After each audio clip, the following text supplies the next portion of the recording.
Hello दोस्तों, आप सभी लोगों को मेरा पहला उम्मीद करती हूँ कि आप सब लोग ठीक होंगे। हम भी एकदम फर्स्ट क्लास हैं। तो ब्लॉगिंग की शुरुआत होती है सुबह सुबह 8 बजे से। तो मौसम की बात करें तो मौसम कुछ इस प्रकार का हो रखा है।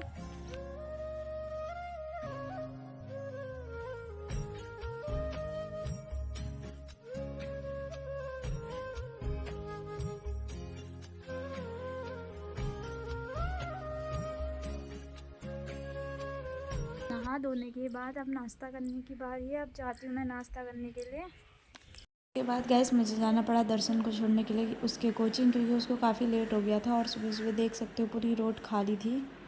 उसके बाद गैस घर आके मैंने किया नाश्ता। नाश्ते में बनाई थी सूजी, हल्का फुल्का नाश्ता किया था। और देख सकते हो किचन कैसा हो रखा है।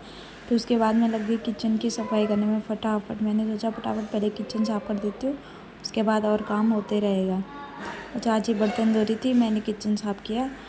तो गाइस देख सकते हो डेली का यही काम, और इतनी गंदगी हो जाती है डेली, बहुत ही ज़्यादा मतलब। उसके बाद गाइस फटाफट साफ़ किया मैंने। फिर थोड़ी देर में और भी काम, बहुत सारे काम थे, और किचन हो गया क्लियर। और देख सकते हो गैस कितना साफ़ हो गया फिर। तो गैस फिर दर्शन आ गया। उनसे बोला मुझे भूख लगी, मुझे सूजी नहीं खानी। फिर जल्दी जल्दी चावल और दाल चढ़ाई और सब्ज़ी बनाई। उसके बाद बहू को लेके जाना था हॉस्पिटल। क्यों ले जाना था, किस लिए ले जाना था, वो आगे की वीडियो में आप बने रहना और देखते रहना कि क्यों ले गए हम अपने बहू को हॉस्पिटल।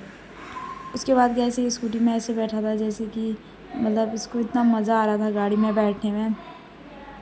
फिर देख सकते हो कैसे देख रहा था, इसके टोपी से पूरा मुंह ढक गया था। और फिर हम पहुंच गए मेन रोड में। और मेन रोड बारिश, धूप भी आ रही थी, बारिश भी आ रही थी, तो हल्की फुल्की बारिश आई तो रोड पूरी गीली हो रखी थी। उसके बाद हम पहुंच गए सरकारी हॉस्पिटल में।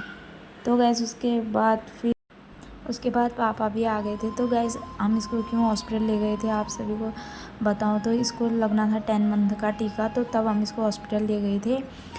और क्या बोलते हैं, लेकिन इसको 10 मंथ अभी कंप्लीट नहीं हुए, क्योंकि 10 मंथ कंप्लीट होने के बाद ही वो टीका लगेगा फिर इसको। उसके बाद गैस इसके हाथों में थोड़े दाने टाइप के हो रहे थे, तो वो भी दिखाना ज़रूरी था। वो कुछ इस प्रकार के हो रहे थे, तो वो भी दिखाए हमने। उसके बाद गैस घर आ गए, घर आके खाना खाया क्योंकि काफ़ी भूख भी लग गई थी। फिर उसके बाद घर आने के बाद शाम को छत में गई, चाची ने इतने सारे कपड़े धोए थे। और शाम का मौसम कुछ इस प्रकार का हो रखा था, बहुत ही सुंदर।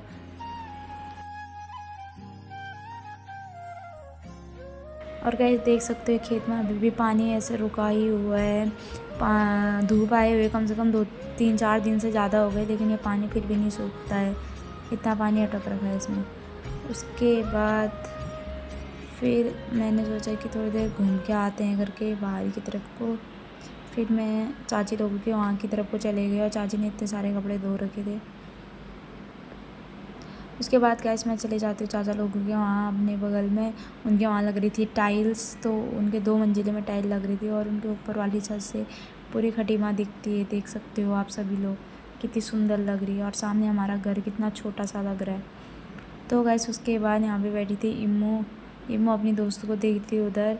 और उसके बाद देख सकते हो चंदा मामा आजकल डेली इतने बड़े बड़े आ रहे हैं। उसके बाद गए चाय से मेरा हाथ जल गया था, तो मैंने सोचा क्यों ना थोड़ी घी लगाई जाए, क्योंकि घी से जलन ठीक हो जाती है। उसके बाद मैंने सब्ज़ी रखी, चने की सब्ज़ी। उसके बाद फटाफट मैंने सब्ज़ी बनाई, क्योंकि मेरी ड्यूटी सब्ज़ी बनाने की है, तो मैं फटाफट सब्ज़ी बना देती हूँ। उसके बाद गाइस वहाँ पे दूध भी रखा था उबलने को, तो दूध भी उबल रहा था साथ साथ में। उसके बाद मैं चने की सब्ज़ी बन के तैयार हो गई, और फिर मैं दूध भी उबल गया था, और मैंने थोड़े से चने ऐसे निकाल रखे थे चना चाट बनाने के लिए। तो फिर मैंने प्याज काटा, नींबू काटा, और उसमें मिक्स कर दिया, और थोड़ा सा नमक डाला। पहले मैंने सोचा कि इसमें खीरा हीरा भी अच्छा होता है, अगर हो तो। खीरा था नहीं तो डाला नहीं। उसके बाद मैंने सोचा पहले काला नमक डालते, फिर मैंने बोला नहीं रहने दो, सादा नमक डालते हैं। फिर सादा नमक डाला, और काफ़ी टेस्टी हो रहा था खाने में। उसके बाद मैंने नींबू डाला उसमें। उसके बाद गैस फिर सबसे पहले मैंने नमन को चखाया कि नमन कैसा हो रहा है करके। फिर नमन के एक्सपीरियंस देख सकते हो आप, वो कैसे कैसे खा रहा था और बता रहा। उसके बाद मैंने नमन ने खाया। उसके बाद मैंने भाई से भी बोला कि तू भी चख ले करके, क्योंकि फिर सबको देना होता था थोड़ा थोड़ा, लेकिन खाया तो किसी ने नहीं। फिर उसके बाद देख सकते हो हमारा भैया सहारे के उससे चलने लग गया, उसको सहारा चाहिए चलने के लिए, और सहारे से खड़ा भी हो जाता है। मैंने बोला क्यों ना इसकी बचपन की मेमोरी सेव करी जाए, बड़ा होके देखेगा। और उसके बाद फिर नमन इसको इतना अच्छा मानता, कंधे में बैठा के इसको डांस करा रहा था और देख सकते हो कितना खुश था। ऐसी चीज़ें उसके साथ करो, बहुत खुश रहता, गोद में पकड़े रहो, उसको घुमाओ। उसके बाद शाम को सोने की वो होता है, तो ये सोने के लिए मतलब कि तो अपने मम्मी के पास जाता है कि तो मेरे पास ही आता है कि मेरे को सुला दे करके। फिर मैं इसको ऐसे घुमाते घुमाते सुलाती हूँ डेली। दिन में भी मेरी ड्यूटी है इसको सुलाने की, और जब चाची नहीं सुला पाती तो तब मैं ही सुलाती हूँ इसको ऐसे घुमा घुमा के। और ये सो गया था, फिर मैंने इसको सुला दिया। यहाँ बहुत गर्मी हो रही 2 दिन से, जब से धूप आई तब से बहुत गर्मी हो रही है। तो मतलब इस बेचारे को इतनी गर्मी हो रही थी ना, ये रह नहीं पा रहा था कहीं, बहुत ही दिक्कत हो रही थी। उसके बाद ये सो गया, देख सकते हो सोए में कितना सुंदर लग रहा है। तो गाइस फिर वीडियो पसंद आई होगी, like comment share and subscribe जरूर कीजिए। Thank you for watching.